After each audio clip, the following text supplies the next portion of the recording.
Բարի օր եւ բարի գալուստ հայկական ժամանակ տաղավարում զրուցելու եմ բժիշկ հասարակական գործիչ Վահան Վարդապետյանի հետ։ Բարև ձեզ, պարոն Վարդապետյան։ Պարոն Վարդապետյան, սկսենք ամենաթարմ լուրերից մեր հարցազրույցը։ Մոսկվայում Պուտինի ձեռքից պարգևատրվել է անձամբ Ռուսաստանի եւ Նոր Նախիջևանի թեմի առաջնորդ Եզրաս Ներսիսյանը, սա այն բաների ֆոնին, որ Հայաստանում գիտեք, խոսակցություններ են ընթանում, իշխանություն, եկեղեցու վերնախավես,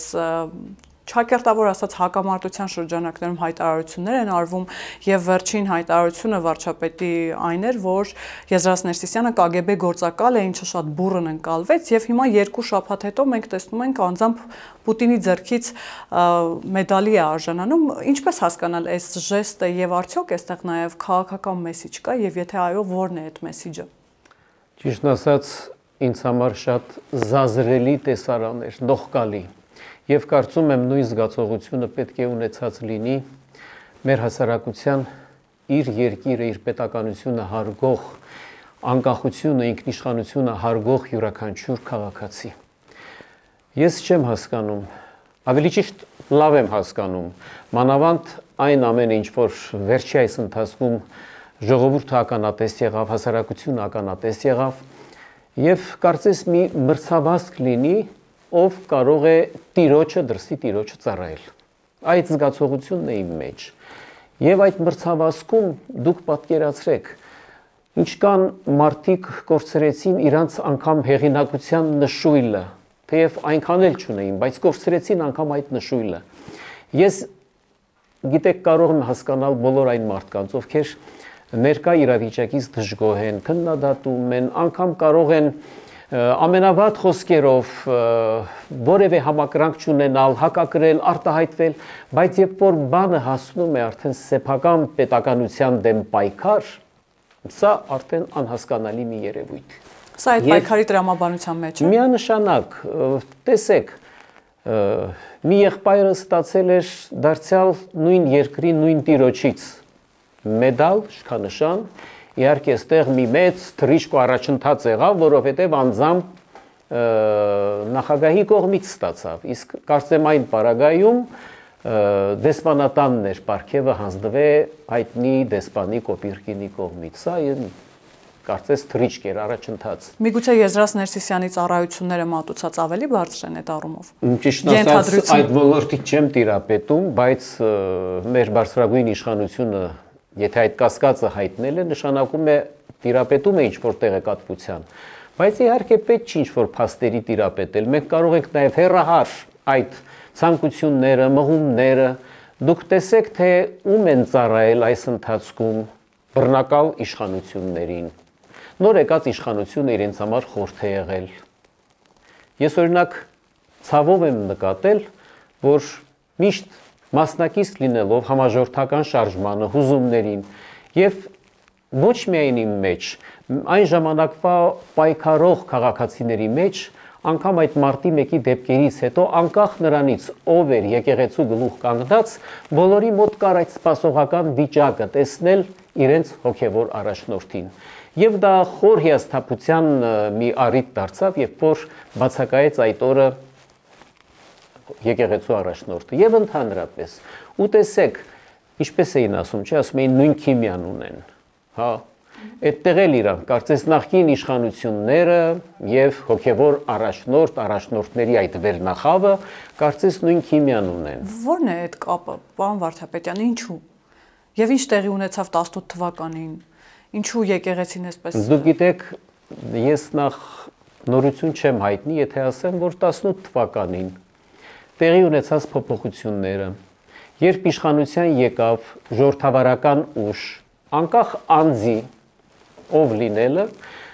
Ռուսաստանի Դաշնության համար հեղափոխական ուժ հասկացողությունը, հեղափոխությամբ իշխանափոխությունը դա ընդունելի չէր։ Դա ակնհայտ է մեզ համար։ Այսինքն 18 թվականի հետ կապված հակասությունները եկեղեցու եւ իշխանության դա էր, հա, որ հեղափոխական իշխանություն է եկել, որովհետեւ միջ այդ ինչպես դուք եք նշում այդ օրգանական կապը շատ տեսանելի է բոլոր ղեկավարների հետ այսպես, եւ 18 թվականից հետո եկեղեցին դառնում է ըստ էության ընդդիմադիր։ Սա նորմալ է եւ ինչպես է բացատրվում։ Եկեղեցին ում է դառնում ընդդիմադիր, նախ այդ մասին ասենք։ Ինչ է նշանակում եկեղեցին դառնում է ընդդիմադիր։ Հիմա տեղից վերկացողով ամեն մեկը իրան հորջորջում է ընդդիմադիր։ Բայց հետո եթե մենք լավ նայենք բոլոր հիմքերը, տեսնում ենք, որ դրանք պետությանն ու պետականությանն են նախ եւ առաջ ընդդիմադիր։ Հիմա ներեցեք, ես կարող է խորը հակասություն ունենամ ինչ որ իշխանավորի գաղափարախոսության գործելակերպի։ Ես եմ հիմա ավելի շատ ընդդիմադիր, թե այդ մարդիկ, որոնք սեփական պետականության դեմ են պայքարում։ Ես կարծում եմ նրանք ընդդիմադիր կոչվելու իրավունք էլ չունեն։ Ուղղակի որ քաղաքագիտական առումով զբաղեցրել են տեղեր ազգային ժողովում, նույն այդ եկեղեցին եւ նրանք մեկ միասնականություն են կազմում, որովհետեւ բոլորին հոգեհարազատ է կառավարվել դրսի ուժերի կողմից։ Կառավարվում են, ահա դա նրանց ընդհանրությունն է։ Ես նույնիսկ չեմ ուզում անվանապես ասել, տեսեք նախկինների մեջ գոնե գիտեմ մեկին, որը այդ եկեղեցու առաջնորդի հանդեպ առանձնապես չէր աչքի ընկնում իր բուրըն համակրանքով եւ լավ վերաբերմունքով։ Խոսքը Լևոն Տեր-Պետրոսյանի Բայց խնդրում եմ անուններ չտանք, հա, դա հերոսություն չի անուններ տալը, մենք ստեղ երևույթներ ենք քննարկում, բայց նաեւ պիտի ասեմ, որ ինչ որ գործընթացներ եղան, տեսնում ես, որ կա անգամ հաճախակի հանդիպելու, դե իրենք կարող են դա բացատրել, որ եկեղեցու շահերի առաջնորդմամբ են, այսինքն պաշտպանում են եկեղեցին։ Դա ինձ համար ծիծաղելի մի բան է։ Գիտեք ինչ, մենք ոչ թե պիտի բաժանվենք եկեղեցին պաշտպանողների ու եկեղեցու դեմ պայքարողների, սա խայտառակություն է, եսով է դասակարգումն արել։ Մենք տասնյակ տարիներ նստել ենք, քողարկել, անգամ մեզ դրել ենք չիմացողի, ապուշի տեղ ենք դրել։ Միթե մենք չգիտենք ինչ էր տիրում եկեղեցում, ով չգիտեր։ Ամեն մի տեսակի այլասերվածություն, անբարոյականություն, որը չափ ու սահմանը անցել է։ Հիմա նոր որոշ բաներ դուրս է սպրդում, նայում են, իբր զարմանում են, այդ ամեն ինչը բոլորս գիտեինք։ Ուղղակի լռել ենք։ Եվ նրանք, ովքեր որ չեն լռում, ինչ դուրս է գալիս եկեղեցու դեմ են պայքարում, իմ կարծիքով նրանք պայքարում են եւ նաեւ մենք եթե պայքարում ենք եկեղեցին մաքուր պահելու։ Այո, կարող է պայքարես որոշ առաջնորդների, որոնք անգամ ես օրինակ շատերը կան ինձ համար դա սրբազան անվանելն է սրբապղծություն։ Ոնց կարելի է սրբազան անվանել ինչ որ մեկի, ես խնդրում եմ նորից անուններ չտալ։ Բոլորը հասկանում են ամեն ինչ, պետք է անպայման թիրախավորել եւ անուններ տալ։ Երևույթն է կարևորը։ Ես օրինակ ապշում եմ, որ կարելի ասել սրբազան մեկին, ով կոչ է անում ռազմական հեղաշրջում անելու։ Եվ ում է կոչ անում նախկին նախագահներին, որ ինձ ու նստածներին ձեզ կոչ չի անելու։ Չէ, ասում է գեներալներին հավաքվեք, հետո էլ ասում են դա կոչ չէ։ Ես նաև ապշել եմ, ինչպես կարելի է այդ սրբազան շարժում, այսինքն ինչ է, պետականության հիմքերը խարխլես կամ խոսում ենք կարգալուծություն անելու երևույթից։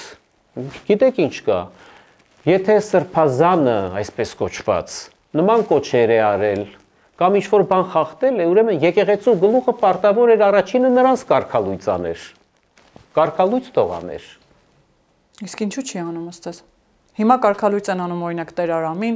արդեն քննվում է Տեր Թադեի հարցը, այսինքն վարչապետը բոլոր այն Դե դուրս է գալիս, ով իրենց թրիտակով չի անցնում, կարգալույծ են լինում։ Եվ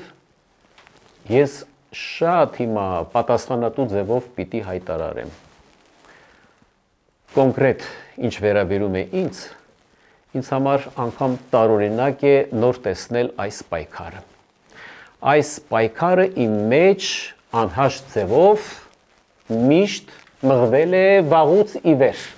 Ես ուղղակի չեմ ուզում այդ արմատներին դառնալ, որտեղ բավականին ասելիք կա։ Հիմա շատերը գիտեք ձեզ ինչ են ասում են հիմա ժամանակն է դրա։ Դե գիտեք անընդհատ ասենք ժամանակն է, բա երբ է ժամանակը։ Այսինքն արատավոր երևույթները, այլասերվածությունը, անբարոյականությունը վեր բարձրացնել պիտի նայես երբ, բա երբ է ժամանակը, ինչքան նորից լռել ու սպասել, երբ է դրա ժամանակը, դուք ասեք, կա հատուկ ժամանակ։ Պարոն Վարդապետյան, օրինակ եկեղեցուց ասում են, որ մի խառնվեք մեր գործերին, մենք ինքներս կհասկանանք, պետք է անդրադառնալ, պետք է։ Չէ, ներեցեք, իսկ եկեղեցին պիտի խառնվի պետության գործերին, զբաղվի ամեն ինչով բացի իր գործերից, Իսկ երբ որ բանը բանից անցնի, պիտի իրենց կարգի հրավիրելու գործընթացը չլինի, թե խառնվում են իրենց գործերին։ Դե սահմանադրություն գոյություն ունի, ասում եմ։ Առավել եւս, իսկ սահմանադրությունը թույլ տալիս է ինչ որ տեխնացուի աջակցություն հայտնել, շարժումներ ծավալել, հեղաշրջման կոչեր անել։ Այսինքն ամեն դեպքում կարիք կա խոսելու դրա մասին եւ գնալու, ինչպես դուք եք ասում, եկեղեցին մաքրելու ճանապարհով։ Ինձ թվում է հենց այդ գործընթացի մեջ է մեր հասարակությունը։ Բայց կաթողիկոսը ամեն դեպքում նաև հայտարարում է ոչ ուղակի, որոշ հոգևորականներ, որ չի պատրաստվում հեռանալ, անգամ եթե իրավապահ համակարգը նրա ետևից գնա, նա ԱԾ-ից կարող է իր գործառույթները իրականացնել, ամեն դեպքում ասում է, որ չի հեռանալու։ Դե կյանքը ցույց կտա, հիմա ես չեմ նստելու այստեղ որոշեմ ով ինչ է պլանավոր է, կոնկրետ որպես հասարակության գիտակից, ակտիվ, ճանաչված անդամ, ես իմ խոսքը ասեցի։ Ես դեռ այն ժամանակներից իմ նպաստը բերել եմ, ունեմ իմ մեջ այդ զգացողությունը, եւ գիտեք, պարտադրված մարդ չի կարող մեկին ենթարկվել ու հավատալ։ Հետո գիտեք ինչ, նախ մարդ պիտի ինքը իրեն հավատա։ Եթե դու քեզ չես հավատում, չես կարող, դու քեզանից պիտի սկսես։ Եվ քանի որ խոսեցինք այդ պարգևներից, Մոսկվայից եկող եւ կամ անձամբ Վլադիմիր Պուտինի ձեռքից ստացած, ինչ եք կարծում, այդ պարգևները եւ կամ այդ միջոցառումները ավելի շատ օգնելու միտում ունեն եւ կամ ավելի շատ օգնում են, թե խանգարում այդ մարդկանց, ուժեղացնում են, թե հակառակը թույլատնում։ Այնտեղից հայտնում են, որ իմացեք, այս մարդիկ մեր յուրայիններն են, մենք կանգնած ենք իրենց հետևում։ Ես այդպես եմ հասկանում։ Դուք ինչպես եք հասկանում, այդպես չէ։ Մենք տեր ենք։ Իսկ կա նախազգուշացում, որ ինչպես դուք եք ասում, մերոնք են, ձեռք մի տվեք, մի մոտեցեք, որ Ես չեմ կարող ասել, ես ինչ որ տեսնում եմ, դա իմ զգացողությունն է։ Ես ներեցեք այդ մարմինների հետ չեմ համագործակցում, որ իմանամ։ Իսկ կարգալուծությունից էլ խոսեցիք, պարոն Վարդապետյան, մտահոգիչ չէ, որ վերջին շրջանում, այսպես ասած, կարծես թե մրցույթ է սկսվել, կարգալույծ են արվում բոլոր այն քահանաները, ովքեր միանում են Տեր Արամին կամ Դե քանի հոգի են որ բոլոր։ Արդեն երրորդն է, երրորդի հարցը շատ չի սպառագայում, կարող է 13 էլ լինել, մի անանք ստացեք։ Այսինքն գործընթացը կշարունակվի ըստ ձեզ։ Ես հիմա դրան կարևորություն չեմ տալիս, որովհետև եթե կարգալույծ անողը իր դերում լիներ, նոր կարելի էր անհանգ ստանալ։ Հիմա սա գործընթաց է, ընթանում է, այնպես որ կարծում եմ կարճ ժամանակ հետո ամեն ինչ իր տեղը կընկնի։ Եվ պարոն Վարդապետյան, վերադառնանք խաղաղության գործընթացից։ Օգոստոսի 8-ից արդեն ունենք նոր իրողություն, որի հետ կարծես թե էլի որոշ շրջանակներ հարց չեն, այդ թվում նախկին նախագահները, ամենաթարմ հայտարարությունը այսօր Սերժ Սարգսյանին էր, որ ինքը որևէ խաղաղություն չի տեսնում։ Ինչ է կարծում, ինչու հակասություններ ունեն այս առումով էլ նախկին նախագահները խաղաղության գործընթացի հետ կապված եւ օգոստոսի 8-յան իրողությունների հետ կապված։ Գիտեք, օգոստոսի 8-ը կարծես մի ջրբաժան լիներ, օգոստոսի 8-ի փաստաթղթերը կարծես չեղարկեցին նոյեմբերի 9-ի ողջ եղելությունը։ Իսկ դուք շատ լավ գիտեք, նախկինները, բոլորը կողմնակից էին նոյեմբերի 9-ի հատկապես 9-րդ կետի կատարմանը։ Թեև, տեսեք ինչ աբսուրդի ժանրից է սա, անվանում էին կապիտուլյանտական, ամեն ձևով քննադատում էին իշխանությանը այդ պայմանագիրը ստորագրելու, պարտվողական։ Եվ ճիշտն ասած, մեր հասարակության համար էլ դա անելանելիությունից եղած մի պայմանագիր էր, բայց թե օգոստոսի 8-ից առաջ իրենք հայտնի ուժերի ազդեցությամբ սկսեցին պաշտպանել։ Եվ բնականաբար իրենց դուր չի գալիս, որ իրենց տերերը պետք է տարածաշրջանը թողնեն եւ հեռանան։ Ահա ամբողջ այդ խոսույթը, պայքարը գալիս է այդտեղից, բայց ես պիտի ասեմ, որ մեր հասարակության համար օգոստոսի 8-ը Վաշինգտոնում տեղի ունեցած իրադարձությունը լայն հեռանկարներ է բացում, չափազանց լայն հեռանկարներ, միայն աշխատել է պետք։ Հետո ասում եք խաղաղություն չեն տեսնում։ Խաղաղությունը չպետք է տեսնել, պետք է նաև խաղաղությանը նպաստել, փայփայել, յուրաքանչյուրս մեր քայլով, մեր լումաններ դնելով, ինչ է նշանակում, ես էլ կարող եմ ամեն ինչի մեջ վատ բանը տեսնել, բայց նաև իրականություն կա, եթե այստեղ աշխարհի ամենահզոր երկիրը իր հենարանը դարձնի Հայաստանի Հանրապետությանը, դա կլինի անգամ մեր երազանքը։ Մենք ժամանակին անգամ երազում էինք, որ գոնե Ֆրանսիայի հետ ռազմաստրատեգիական համագործակցության պայմանագիր ստորագրվի։ Իսկ Միացյալ Նահանգների հետ դա համարում էինք շատ հեռու։ Բայց տեսեք, գործընթացները ինչպես ընթացան, ու նաև ես պիտի արժանին մատուցեմ մեր արտաքին դիվանագիտական քաղաքականությանը, որ հաջող գործընթացներ տեղի ունեցան եւ անգամ իրականություն դարձավ Միացյալ Նահանգների հետ այսպիսի պայմանագրերի ստորագրությունը։ Հետո գիտեք, մարդկանց շատ է անհանգստացնում իրոք որ տհաճ է, երբ հարևան երկրի ղեկավարը նման հայտարարություններ է անում, սկսում են թիրախավորել, նորից ասել, տեսեք որ խաղաղություն չկա։ Ես այստեղ ինքս բացարձակ յուրահատուկ մտածելակերպ ունեմ, պետք չէ ամեն մի արտահայտությանը մտածել, որ համապատասխան խոսքը չասվեց։ Ես մտածում եմ, որ ժամանակն է այս գործընթացը, խաղաղության այս տևողությունը, ինչքան որ կա, իսկ առայժմ մեր առջևում այդ խաղաղության գործընթացն է, օգտվել, հնարավորինս շատ աշխատել, տնտեսություն զարգացնել, եկամուտներ ունենալ, թռիչքաձև զարգացում ապահովել եւ հարևան երկրի ղեկավարի այս խոսույթին պատասխանել միայն գործնական ձեռքբերումներով։ Իսկ եթե այդ հզորությունը եղավ, այդ հայտարարություն անող այլևս նաև կդադարի հայտարարություն անել։ Մենք չպետք է շեղվենք մեր ճանապարհից։ Մենք պիտի զարգացնենք մեր ժողովրդավարությունը։ Հիմա եթե ժողովրդավարությունից խոսեմ, դուք կարող է, չգիտեմ, դեռ չեք հարցրել, բայց կարող է հարցնեք, ասեք, բա ասում են մեր երկրում սկսել են բռնել, քաղբանտարկյալներ, չէ, այդպիսի մի հարց էլ երևի կտա։ Արդեն 40 քաղբանտարկյալ կա ըստ ընդդիմությունն է հաշվել։ Գիտեք ինչ, ինչպիսին որ իրենք ընդդիմություն են, այսինքն ինձ համար իրենք ընդդիմություն չեն։ Այնպիսին էլ իրենք ճակերտավոր քաղբանտարկյալ են։ Ես միայն մի բան չեմ հասկանում։ Եթե անգամ որևէ բանից տեղյակ չեն, մեծ ցանկություն ունեն քաղբանտարկյալ կոչվելու, գոնե վերցնեն տեսնեն այդ քաղբանտարկյալի բնութագրումը, ինչ բնութագրերի պիտի համապատասխանի։ Այստեղ մեզ անընդհատ որին որ կալանավորում են, ձերբակալում են, կադրեր են ցույց տալիս տարբեր տեսարաններ, նայում ես մեկը մարդեցեց է, մի խոսքով սարսափելի բաներ եւ դրանց իրենք անվանում են քաղբանտարկյալ։ Այսինքն ուզում են թրծել քաղբանտարկյալ ստանալ, բայց չի ստացվում։ Ես օրինակ, չգիտեմ, շատ-շատերին գիտեմ մեր հասարակության մեջ, որ նրանց քաղբանտարկյալ չեն համարում։ Եվ երևի թե իրենք էլ ներքուս գիտեն, որ նրանք քաղբանտարկյալներ չեն։ Ուրեմն մենք պիտի կարողանանք անշեղ ձևով մեր տնտեսությունը զարգացնել։ Այս խաղաղության ժամանակաշրջանում կարողանալ մեր բանակի մարտունակությունը։ Դուք հիշում եք, մի ժամանակ է մենք շատ էինք խոսում, որ տարածաշրջանի ամենամարտունակ բանակը ունեինք։ Բայց իհարկե ունեցել ենք, բայց իհարկե ինչ ստացվեց, էդ էլ տեսանք։ Մի խոսքով մենք պիտի ոչ թե մտածենք հարևան երկրի ղեկավարին տակ չմնալով ինչ պատասխանել, այ պետք է տակ չմնալով մենք աշխատենք ու բարձրանանք, զարգանանք, հզորանանք։ Դրանով պիտի մենք կարողանանք։ Եվ այս խոսույթը թող մեր հասարակությանն է շատ չգրգռի, ես հասկանում եմ շատ մենք հոգեբանական նաև դժվար իրավիճակներում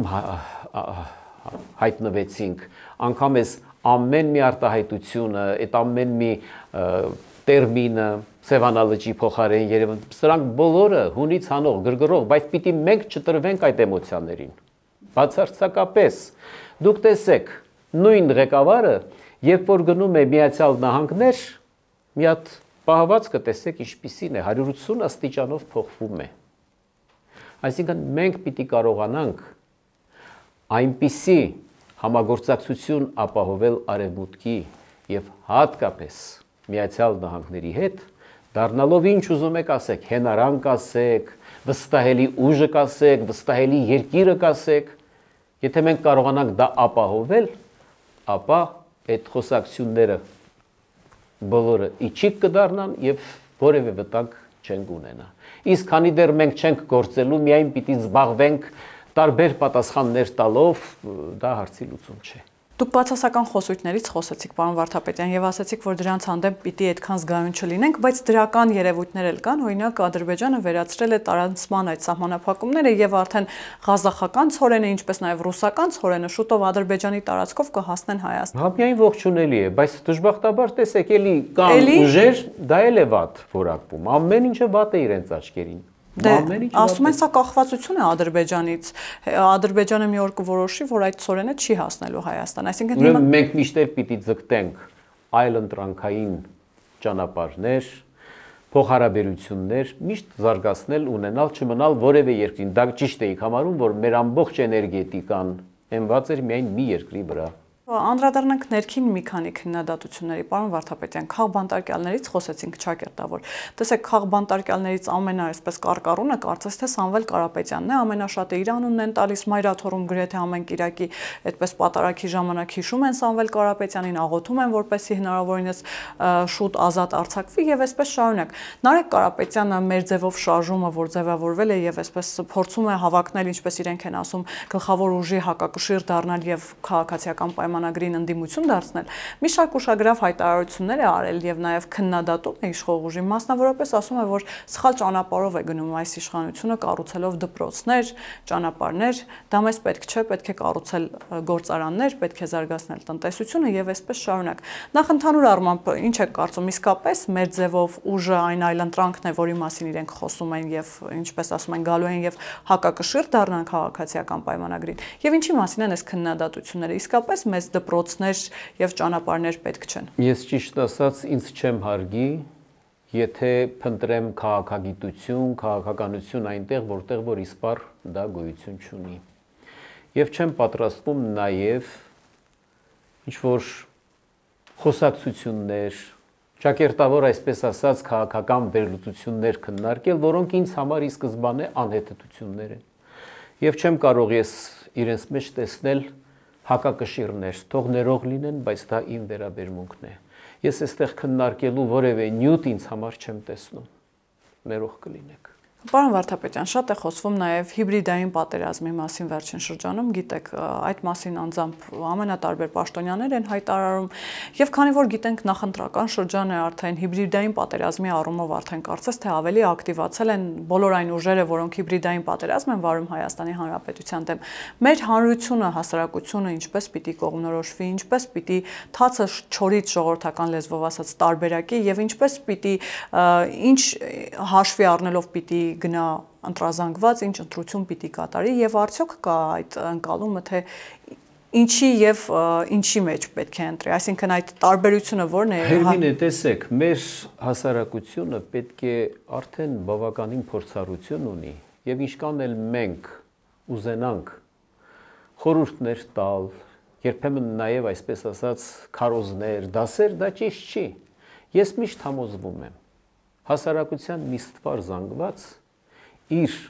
իմաստնությամբ միշտ կարողանում է երկիրը ծանր իրավիճակից հանել։ Քանիցս դա մենք այդ երևույթը տեսանք, համոզվեցինք դրանում։ Ես նույնը վստահ եմ, որ հիմա է լինելու։ Իսկ ինչպես, ինչով առաջնորդվի։ Մեր հասարակությունը շատ լավ տեսնում է, ում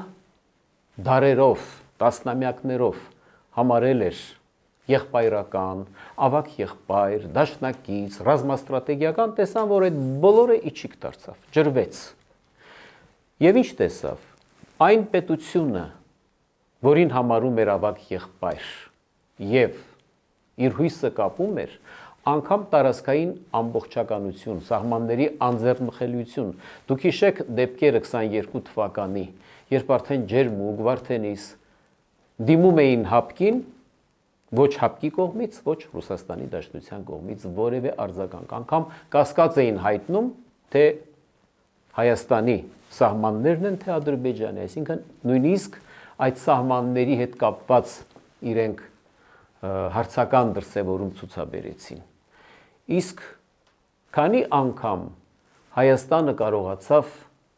զերծ մնալ վտանգավոր պատերազմական գործողություններից եւ որ պետությունների շնորհիվ, ահա մեր հասարակությունը դա տեսավ, շատ լավ տեսավ եւ տեսնում է։ Ուրեմն մեր դաշնակից կարող են լինել այն ուժերը, այն պետությունները, ովքեր ուզում են, որ այս տարածաշրջանում գոյություն ունենա Հայաստանի անկախ հանրապետություն, ովքեր ցանկանում են, որ Հայաստանի հանրապետությունը լինի իրենց դաշնակիցը, նպաստելու են մեր պետականության հզորացմանը եւ մի զարմացեք, այն երկրները, որոնք եթե անգամ մեր իշխանությունը, մեր քաղաքական ուժերը չեն կարողանում բացահայտ ձևով արցախցիների հետ վերադարձի հարցի մասին խոսել, ես վստահ եմ, որ այդ պետությունները հետագայում ավելի հզոր Հայաստան ունենալու համար նաև այդ հարցը պիտի արթուն պահեն եւ բարձրացնեն։ Վստահ եմ ես դրանում։ Ուղղակի մենք պիտի կարողանանք մեր ժողովրդավարական ընթացքը ապահովել, մենք պիտի կարողանանք ճիշտ դաշնակիցներ ընտրել եւ ճիշտ ուղղությամբ ընթանալ։ Բավական է այդ կեղծ կործանման տանող ճանապարհը եւ բոլոր նրանք, ովքեր մեզ դեպի հետ են տանում, դեպի նոյեմբերի 9, Գյումրի 2, չգիտեմ ինչ, ես օրինակ պարզ ասեմ, հիմա նմանատիպ մի ընտրություն տեղական այդ Վաղարշապատում, այո, բնականաբար ես պիտի պաշտպանեի այն քաղաքական ուժին, որին մշտապես համակրել եմ Հանրապետություն կուսակցությունը Արամ Սարգսյանի գլխավորությամբ եւ իրենց տեխնացուին, եւ սա այն դեպքն է, որ եթե անգամ տեխնացուն լիներ ուրիշ, ես պիտի պաշտպանեի Արամ Սարգսյանի առաջնորդած կուսակցությանը, բայց քանի որ տեխնացուն էլ շատ հաջող է Հարությունը Մկրտչյան, այստեղ իմ աջակցելու, այսպես ասած, ոգևորությունը ավելի մեծ է։ Եվ մենք պիտի ամեն ինչ անենք, որ այդ Գյումրի 2 այդ խաղարկությունները այլևս չիրականանան։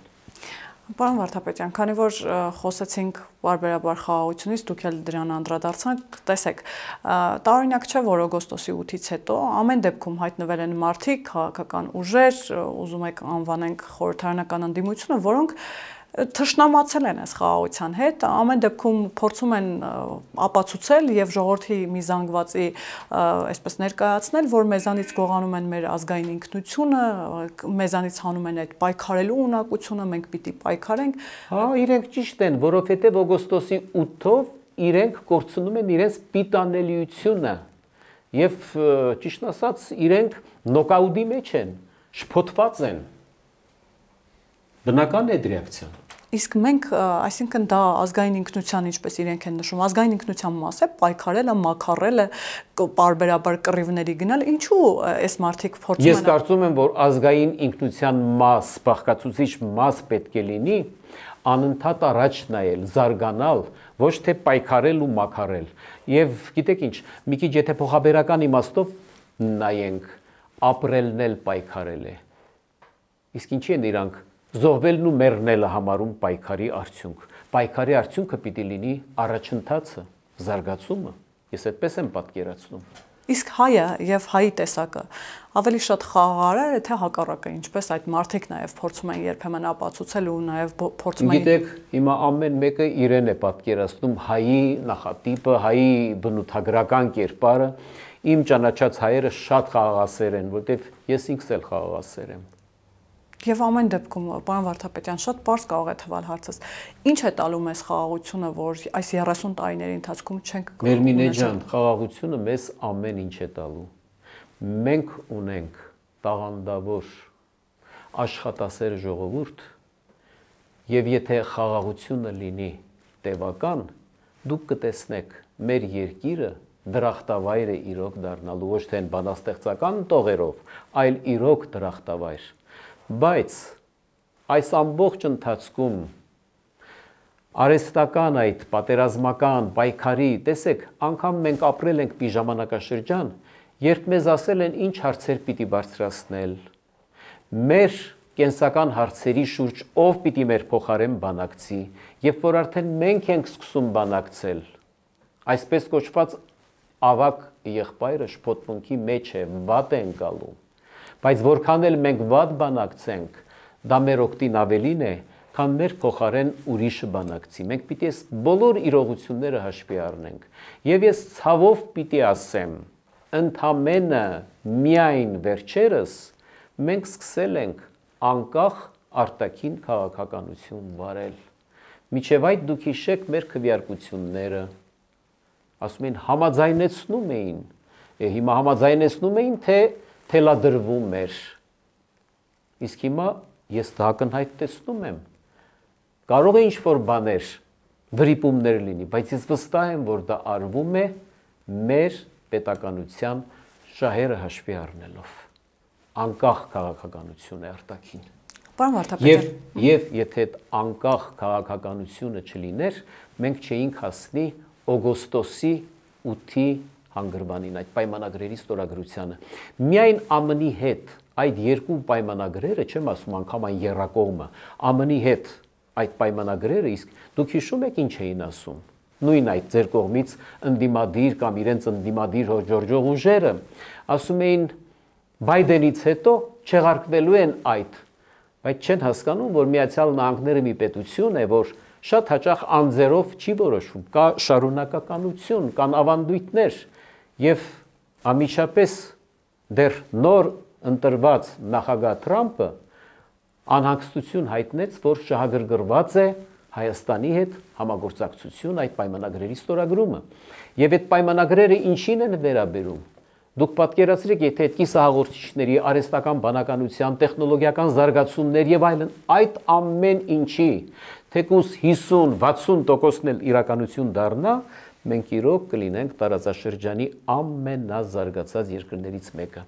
Մենք միշտ սիրում ենք Իսրայելի օրինակը բերել։ Ուրեմն եկեք նաեւ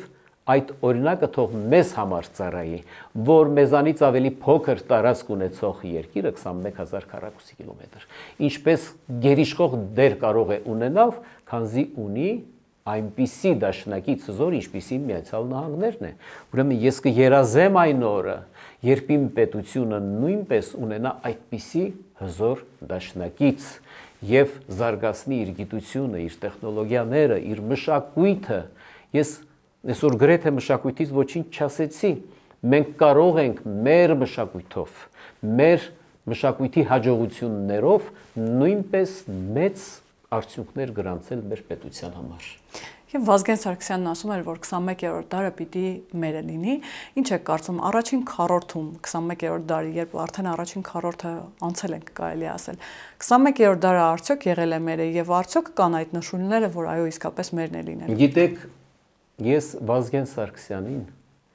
միշտ համարել եմ ու այսօր էլ համարում եմ ամենաազգային եւ